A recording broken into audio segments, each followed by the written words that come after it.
સલામવાલેકુમ દોસ્તો, કેમ છો તમે બધા? મારા નવા બ્લોગમાં તમારું સ્વાગત છે. અમે જઈ રહ્યા છીએ મેળા પહેલા એ રસ્તામાં તો હરિયાળી ને હરિયાળી જ છે ભાઈ. એમાં ખાસ કરીને જડેશ્વર પાસે તો ખૂબ હરિયાળી છે. એમાં આ રસ્તો જે વળાંકવાળો રસ્તો આવે છે એ તો જોવા લાયક છે. કે આપણે વડસરનું તળાવ કહીએ છીએ આ વળાંકને, ત્યાં સિટીમાં તો મેળો આવી ગયો. મેળો આવી જાય એટલે પછી મારા દીકરાને કીધું ભાઈ મેળો આવી ગયો શું કરશે કે ભાઈ આમાં તો બેહાડતા જ ને ભાઈ, હુડકામાં હો ભાઈ, ગમે એમાં બેહાડે તો આમાં ન બેહાડતા. કાંઈ વાંધો નહીં, આગેથી જોઈ લેતું હુડકું. પછી આ જો દીકરી બિચારી મહેનત કરે છે, ઘણી ઘણી મહેનત કરે છે.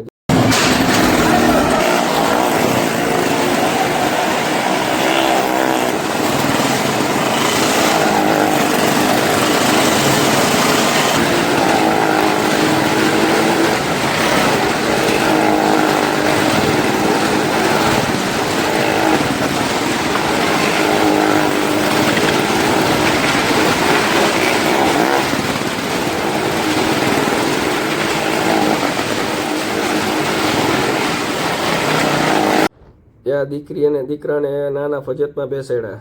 આ પેલા ફજત આવતો પણ બધા મહિલા ફજત જ બંધ થઈ ગયા છે. પછી એમાં બધા ટોળામાં એમાં અત્યારે તો આમ ધીમું હાલતું હતું એટલે વિડીયો શૂટ કર્યો છે. ફાસ્ટમાં આમાં કોઈ જોખમ કરાય નહીં. ત્યાં પછી બીજા બેઠું હતું, એનું નામ તો નથી આવડતું, શું કહેવાય, એમાંય બેઠી ગયા. બેબીના બ્લોગ પસંદ આવ્યો તો લાઈક કરજો, કમેન્ટ કરજો અને સાથે શેર પણ કરજો.